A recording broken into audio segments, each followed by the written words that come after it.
مگر محلے والوں نے باتیں بنانا شروع کر دیں۔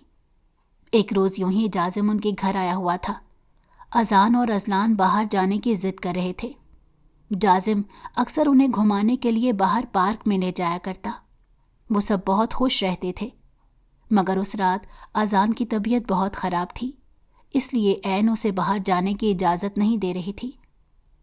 آپ ہی پلیز مان جائیں نا، اذلان عین کی منت کرتے ہوئے بولنے لگا۔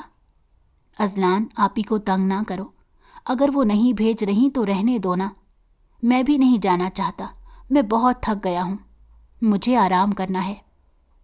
اس سے پہلے کہ عین کچھ کہتی اذان بول پڑا۔ اس کی تھکے تھکے لہجے میں کی گئی بات سن کر جازم سمیت سبھی نے حیرانگی سے اس کی طرف دیکھا، کیونکہ باہر جانے کا شوق اسی کو زیادہ تھا۔ اذان، کیا ہوا؟ تم ٹھیک ہو؟ تمہاری طبیعت ٹھیک ہے؟ چلو اسپتال چلتے ہیں۔ اس کا سست پڑتا چہرہ دیکھ کر عین فوراً اس کے قریب آئی۔ نہیں آپی، میں ٹھیک ہوں، مجھے کچھ نہیں ہوا، بس مجھے سلا دیں آ کر۔ اذان نے اٹھ کر کمرے کی طرف جاتے کہا، لیکن ابھی وہ چند قدم ہی چلا کہ لڑکھڑا کر گرا۔ اذان! عین کی دلخراش چیخ گونجی تھی۔ جازم نے آگے بڑھ کر اذان کو باہوں میں بھر کر نیچے گرنے سے بچایا۔ اذان اس کی باہوں میں گرتے ہی بے جان ہوا تھا۔ اذان! اذان! عین گرتی پڑتی اس تک پہنچی۔ اذان نے نیم واں آنکھیں کھولتے جازم خانزادہ کے چہرے کی طرف دیکھا۔ بھائی، آپ ہی کا خیال رکھنا۔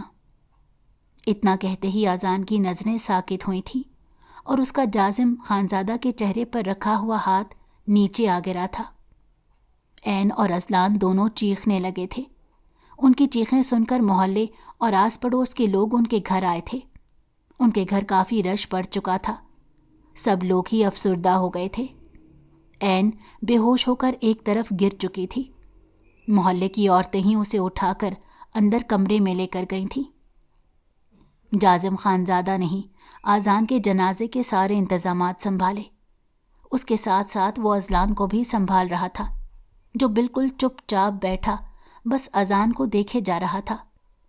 جازم سمجھ گیا کہ اذان کی موت دیکھ کر اذلان ڈر گیا ہے۔ وہ اذان کو اپنے پاس بٹھائے اسے تسلی دے رہا تھا۔ عین کو کچھ دیر بعد ہوش آ گیا اور وہ روتے چیختے چلاتے اذان کی میت کے پاس آئی۔ اذان! اذان! اٹھو اذان، تم ایسا نہیں کر سکتے، اٹھ جاؤ، تم اپنی آپی کو یوں چھوڑ کر نہیں جا سکتے۔ عین! اس کا جنازہ جھنجھوڑنے لگی تھی۔ عین، کیا کر رہی ہو؟ ہوش میں آؤ، تم اسے تکلیف دے رہی ہو۔ ایک عورت اسے پیچھے کرتی ہوئی بولی۔ جنازہ اٹھانے کا وقت ہوا تو عین کی حالت اور بھی خراب ہو گئی۔ وہ چارپائی کے ساتھ ہی لپٹ گئی تھی۔ جازم خانزادہ اذان کو خود اس کی آرام گاہ تک پہنچانا چاہتا تھا، مگر عین کی حالت دیکھ کر وہ رک گیا۔ ایک طرف عین تھی تو دوسری طرف اذلان۔ وہ اذلان کو کمرے میں چھوڑ کر آیا تو جنازہ گھر سے نکل رہا تھا، اور اس کے ساتھ ہی عین بھاگی تھی، جس کا دوپٹہ راستے میں ہی گر گیا تھا۔ وہ ارد گرد سے بے نیاز بس اذان تک پہنچنا چاہتی تھی۔ عین! عین، ہوش کریں، کیا کر رہی ہیں آپ؟ سنبھالیں خود کو۔ جازم خانزادہ نے خود پر ضبط کرتے بہت مشکل سے اس کے شانے پکڑتے اسے اپنی طرف موڑا۔ مجھے میرا عزی لا کر دیں، پلیز مجھے میرا عزی لا کر دیں، میں اس کے بغیر مر جاؤں گی، جازم میں مر جاؤں گی اس کے بغیر۔ وہ اس کا گریبان پکڑتے بے بسی سے کہنے لگی۔ آج پہلی مرتبہ اس نے جازم کا نام لیا تھا، اور جازم کو آج سے پہلے کبھی بھی اپنا نام اتنا پیارا نہیں لگا تھا۔ عین، عزی ہمارے پاس ہے، ہمارے ساتھ، ہمارے ارد گرد، آپ کے اندر، اذلان کے اندر، اور اس گھر کے اندر۔ آپ کا عزی یہاں پر ایک چیز میں ہے، ہر ایک چیز میں وہ زندہ ہے۔ عین، ہمارے دلوں میں زندہ ہے، وہ ہماری سانسوں میں زندہ ہے۔ آپ پلیز خود کو سنبھالیں، اگر آپ کو کچھ ہو گیا تو اذلان کو کون سنبھالے گا؟ جازم خانزادہ نے اس سے کہا، اور پھر دوپٹہ اٹھاتے اس پر اوڑھاتے اس کو اندر لے گیا، جہاں اذلان تھا۔ وہ رات گئے تک وہیں رہا، مگر اس کے بعد وہ اپنے گھر آ گیا۔ یوں جوان جہان لڑکی کے گھر رات رکنا اسے کچھ مناسب نہیں لگا تھا۔ اگلے روز وہ پھر سے وہاں گیا تھا۔ وہ دونوں اس وقت تک رات جیسی حالت میں ہی بیٹھے تھے، جبکہ ڈاکٹر نے تاکید کی تھی کہ اذلان کی ڈائٹ اچھی ہونی چاہیے۔ اس کی ریگولر کی میڈیسن تھی جن میں ناغہ نہیں ہونا چاہیے تھا۔ این، آذان تو مر گیا ہے، کیا آپ اذلان کو بھی مارنا چاہتی ہیں؟ آپ جانتی بھی ہیں کہ وہ بیمار ہے، مگر پھر بھی آپ اس کا خیال رکھنے کے بجائے اسے لے کر اب تک بھوکی بیٹھی ہیں۔ چلے اٹھیے، میں ناشتہ لے کر آیا ہوں۔ خود بھی کریں اور اذلان کو بھی کروائیں۔ اگر اسے زندہ دیکھنا چاہتی ہیں تو پلیز اس کا خیال رکھیں۔ جازم خانزادہ نے اس سے ریکویسٹ کی تھی۔ وہ ساری رات سو نہیں پایا تھا۔ اذان کا ہنستا کھیلتا چہرہ اور اس کے خوبصورت جملے پوری رات جازم کی آنکھوں میں پھرتے اور کانوں میں گونجتے رہے۔ خیر، دن گزرنے لگے۔ اس روز آذان کو مرے 10واں دن تھا جب اچانک محلے والے اکٹھے ہو کر عین کے گھر آ گئے۔ بیٹا، تمہارے ماں باپ بہت شریف تھے، اسی لیے اتنے سال اس محلے میں رہے، مگر اب ہم تمہیں اس محلے میں نہیں رہنے دے سکتے۔ تم جتنا جلدی ہو سکے یہ گھر خالی کر کے یہاں سے چلی جاؤ۔ ان میں سے ایک عورت آگے بڑھ کر بولی تھی۔ ان کی بات سنتے ہی عین حیران ہو گئی تھی۔ آپ ایسا کیوں کہہ رہی ہیں آنٹی؟ میں یہ گھر نہیں چھوڑوں گی۔ میں نے کیا کیا ہے؟ عین نے پوچھا۔ کرنے کو رہ کیا گیا ہے؟ صبح شام روزانہ ایک جوان جہان مرد تمہارے گھر کے چکر لگاتا ہے، گھنٹوں وہ تمہارے گھر رہتا ہے، نہ جانے تم لوگ اندر کیا کیا کرتے ہوگے۔ ہم عزتوں والے لوگ ہیں، ہم ایسی بے حیائی برداشت نہیں کریں گے۔ ایک اور عورت آگے بڑھتے کہنے لگی، جبکہ اس کی بات سن کر نہ صرف عین بلکہ دروازے سے اندر آتا جازم بھی ہکا بکا رہ گیا۔ یہ کیا بکواس کر رہی ہیں آپ؟ عین کچھ نہ بولی تو جازم آگے بڑھتے دھاڑا تھا۔ لو، پہنچ گیا اس کا عاشق، پھر بھی یہ ہم سے پوچھتی ہے کہ ہم نے کیا کیا ہے۔ پہلی والی عورت بولی تھی۔ دیکھیں، ایسا کچھ نہیں ہے، یہ میرے سر ہیں اور یہاں صرف اذلان کی وجہ سے آتے ہیں۔ اذان کی موت کے بعد وہ بہت اکیلا ہو گیا ہے تو سر اس کو بہلانے کے لیے آ جاتے ہیں۔ عین نے صفائی دیتے ہوئے کہا۔ ارے صاف صاف بھائی کا بہانہ لگا رہی ہے۔ وہ تو نیند کی دوائیں کھا کر سویا رہتا ہے اور یہ اپنے عاشق کو بلا کر اپنی تنہائی دور کرتی ہے اور اس سے اپنا جی بہلاتی ہے۔ میں تو کہتی ہوں ابھی کے ابھی مردوں کو بلوا کر ان دونوں کا نکاح کروا دیتے ہیں۔ ایک اور عورت نے مشورہ دیا تھا اور پھر باقی سب عورتیں اس کے مشورے کو مان گئی تھیں۔ عین اور جازم نہ کرتے بھی رہ گئے تھے، مگر کسی نے ان کی ایک نہ سنی اور ان دونوں کا آپس میں نکاح کروا دیا گیا۔ نکاح کے فوراً بعد جازم وہاں سے چلا گیا تھا، جبکہ عین اس زبردستی پر کسی سے شکوہ بھی نہ کر سکی۔ جازم خانزادہ بہت پریشان تھا۔ وہ نہیں جانتا تھا کہ اس کا یوں بار بار اس کے گھر جانا اس لڑکی کے لیے یوں مصیبت کھڑی کر دے گا۔ وہ تو اس سے اس قدر شرمندہ تھا کہ وہ اسے کال کر کے بھی اسے معذرت نہ کر سکا۔ اس میں اتنا حوصلہ ہی نہیں رہا تھا۔ زیادتی تو خود اس کے ساتھ بھی ہوئی تھی، مگر وہ تو لڑکی تھی۔ ایک تو اس پر اتنی بڑی قیامت ٹوٹی تھی اور اوپر سے ان ظالم لوگوں نے اس پر ایک اور ظلم کر دیا تھا۔ وہ جانتا تھا کہ اس وقت عین پر کیا گزر رہی ہوگی، مگر وہ چاہ کر بھی اس سے 2 بول ہمدردی کے نہ بول سکا۔ اس واقعے کو پورا 1 مہینہ گزر گیا تھا۔ عین بالکل ہی گھر کی ہو کر رہ گئی تھی۔ اس نے اس 1 مہینے میں کوئی کام نہیں کیا۔ اذلان بھی اندر ہی اندر گھٹ رہا تھا۔ آذان کی موت کے بعد اس کے دل میں بھی ڈر بیٹھ گیا تھا کہ موت اسے بھی ایک روز یوں ہی اچانک جکڑ لے گی۔ عین اپنی ذہنی ٹوٹ پھوٹ کا شکار ہوتی اسے بھی بھول ہی چکی تھی۔ جب اس کے پاس ڈاکٹر کی کال آئی کہ آج اذلان کو وائٹ بلڈ لگنے کی ڈیٹ تھی، وہ اپنے اندر ہمت مجتمع کرتے اٹھ کھڑی ہوئی اور اذلان کو لے کر اسپتال گئی۔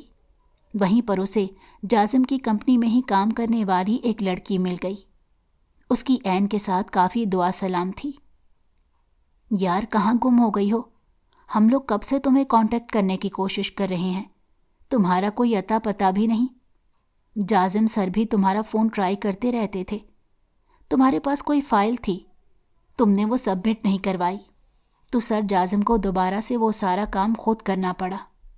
خیر، تمہیں کال اس لیے کر رہے تھے کہ کل جازم سر کے گھر میں پارٹی ہے، انہوں نے سب کو انوائٹ کیا ہے، تمہیں بھی بلا رہے تھے، مگر تم سے رابطہ نہیں ہوا۔ اب تم مل گئی ہو تو تمہیں بتا رہی ہوں، آ جانا، بہت مزہ آئے گا، میں تمہارا انتظار کروں گی۔ ردا نے اس کا ہاتھ پکڑتے ہوئے کہا۔ عین نے انکار کر دیا تھا، مگر جب گھر آئی تو واٹس ایپ آن کیا جہاں ڈھیروں ڈھیر نوٹیفیکیشن آئے ہوئے تھے۔ جازم کی طرف سے بھی اسے پارٹی کے لیے انویٹیشن آیا تھا۔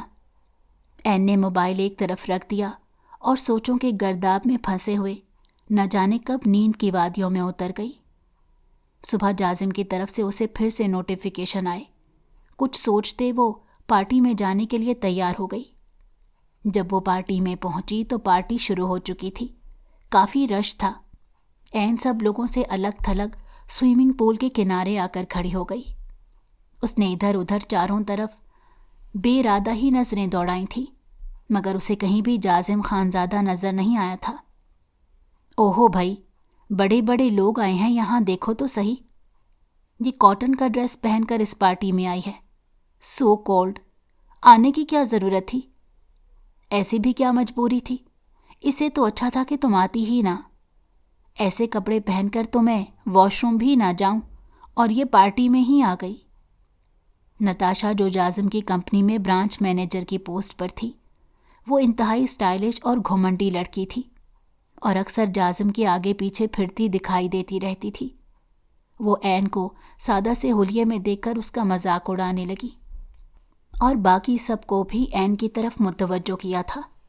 وہ سب لوگ بھی عین کا مذاق اڑانے لگے۔ عین نے وہاں سے نکلنا چاہا تھا کہ تبھی نتاشا نے عین کے سامنے اپنی ٹانگ رکھی۔ عین اس کی ٹانگ سے اٹکتے سیدھا نیچے پول میں جا گری۔ اسے تیرنا نہیں آتا تھا۔ وہ اپنے بچاؤ کے لیے ہاتھ پیر مارنے لگی، لیکن ڈوبنے لگی۔ جازم خانزادہ، جو ابھی باہر آیا تھا، سب کو پول کے پاس کھڑے ہنستے دیکھ کر انہی کی طرف آ گیا، مگر جب اس کی نظر پول میں ڈوبتی عین پر پڑی تو وہ فوراً سے کوٹ اتارتے ایک طرف پھینکتا پول میں کود گیا۔ اس نے جلدی سے تیرتے ہوئے عین کو باہوں میں بھرا تھا، جس کی سانسیں رک گئی تھیں۔ کسی لڑکی کو پہلی مرتبہ اپنے اس قدر نزدیک دیکھ کر جازم کا دل زوروں سے دھڑکنے لگا۔ پھر لڑکی بھی وہ جو اس کی محرم تھی۔ اس کا کاٹن کا لباس بھیگ کر اس کے وجود سے چپک گیا تھا، جس سے اس کے جسم کی ساری رعنائیاں نظر آ رہی تھیں۔ جازم خانزادہ اس پر جھک گیا اور پھر وہیں سے ملازمہ کو اشارہ کیا، جو اس کا کوٹ اٹھاتے اس کی طرف پھینک گئی۔ جازم خانزادہ نے جلدی سے اس کوٹ کو اس پر پھیلاتے اسے پول سے نکالا اور سیدھا اپنے کمرے میں لے آیا۔ یہ دیکھ کر نتاشا اور بہت سی لڑکیاں جل بھون گئی تھیں۔ نتاشا فوراً تن فن کرتی اس کے سر پر پہنچی۔ جازی، چھوڑو اس غریبین کو، آؤ ہم پارٹی میں چلتے ہیں، نتاشا نے جازم کا ہاتھ پکڑتے ہوئے کہا تھا، جس پر جازم نے ایک دم سے اپنا ہاتھ چھڑواتے اس کے منہ پر پے در پہ کئی تھپڑ مارے، کیونکہ آج اس کی وجہ سے عین کی جان بھی جا سکتی تھی۔ تم نے اس 2 ٹکے کی لڑکی کے لیے مجھ پر ہاتھ اٹھایا؟ نتاشا منہ پر ہاتھ رکھے حیرت اور بے یقینی سے بولی تھی۔ 2 ٹکے کی وہ نہیں بلکہ تم ہو۔ تم اس کے بارے میں ایسی بات کرنے کی ہمت بھی کیسے ہوئی تمہاری؟ وہ اس کمپنی کے اونر جازم خانزادہ یعنی کہ میری بیوی ہے، میری شریک حیات ہے۔ جازم خانزادہ کے جواب نے ان سب کو ہکا بکا چھوڑ دیا۔